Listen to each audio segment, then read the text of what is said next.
Tu sais pas quoi, rebeu? Vu ta taille, t'as vraiment pas besoin de te rétrécir. Ah ouais, t'es sérieux? Bah ouais, mon pote. Ton empreinte environnementale est minime, à part quand tu vas au shop. Parce que vu ce que tu lâches... Ok, désolé.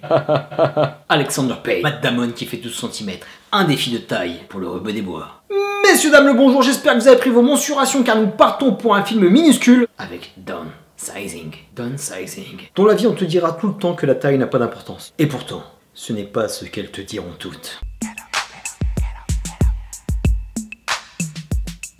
Coquine va. Downsizing est le premier grand film de cette rentrée qui m'émoustillait. De plus, j'ai toujours aimé les films d'Alexander Payne, et là il s'attaquait à un nouveau morceau. Une œuvre avec de la SF, accompagnée de notre Tom Hanks des années 2000. Matt Damon, présent en tête d'affiche, en compagnie de Kristen Wiig. Je ne pouvais qu'être charmé. Alerte mais ce film est un véritable pétard mouillé. Il avait tout pour être top, et résultat des courses, il est très moyen. Mais moyen bas. Bien joué.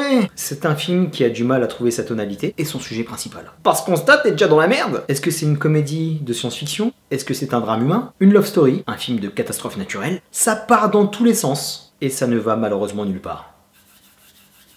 Ce que j'ai remarqué dans le film, c'est qu'il y a deux parties que j'ai vraiment du mal à m'expliquer. Et franchement, ça me fout les boules, parce que la première partie est vraiment bonne.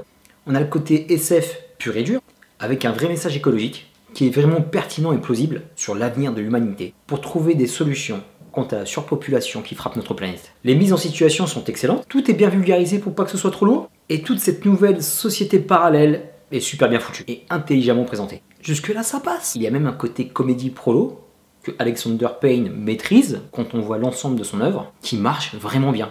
De toute façon, le casting est orienté là-dessus. Quand tu prends Matt Damon, qui a fait ses preuves dans Dogma et encore plus dans The Informant, tu lui mets dans les pattes Kristen Wiig, dont je suis de plus en plus amoureux. Jason Sudeikis, le toujours époustouflant Chris Valls. Il fera un super Joker celui-là. Je dis ça, je dis rien. Rien qu'avec sa trogne, je suis plié en quatre. Et l'étonnante actrice de série, Hong Chao, qui n'est pas loin d'éclipser notre Matt Damon national. Mais arrive le Big Butt, le mec qui tue. Le film bascule dans le n'importe nawak. On n'est pas content là. On a affaire à quelque chose de lent, de larmoyant, avec un ton dramatique qui n'est pas nécessaire. Pourquoi tu fais ça? Le message dépressif qui nous dit que l'être humain est voué à s'autodétruire, la pauvreté c'est pas bien, le racisme c'est mal, le sectarisme riche et pauvre, qu'est-ce que ça vient foutre ici? Normalement c'était un film Arche de Noé, on était tous ensemble. Et je comprends pas ce postulat. Et cerise sur l'arrêt nous sert une pseudo-rédemption du personnage de Matt Damon, qui est un mec de classe moyenne et qui culpabilise par rapport au sort du tiers-monde. Pourquoi? Qu'est-ce qu'il a à se reprocher, ce pauvre type? C'est pas bien.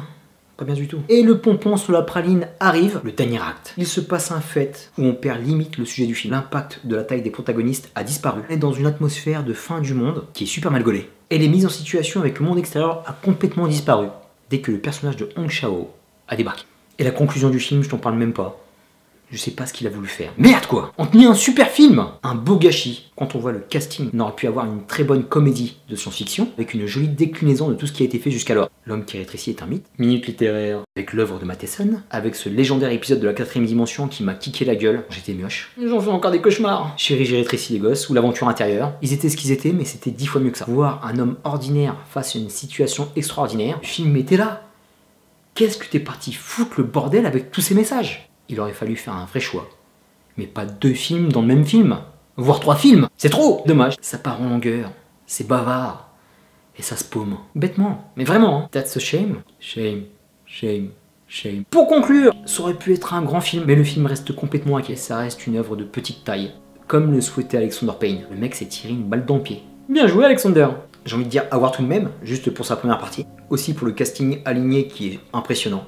Et le côté science-fiction qui est au départ très intéressant. Le film reste intéressant par son sujet, bien qu'il se galvaude à vouloir jouer sur tous les tableaux. C'est pas possible. Terminus pour Downsizing. Je te dis à très bientôt pour de prochaines vidéos. D'ici là, porte-toi bien. Reste grand dans ton cœur et dans ta tête. Le reste ne sont que des chiffres. On se rassure comme on peut. PS. Et au niveau de ton sgeg, tu es toujours là? Connard, t'as de la chance que je peux pas t'atteindre.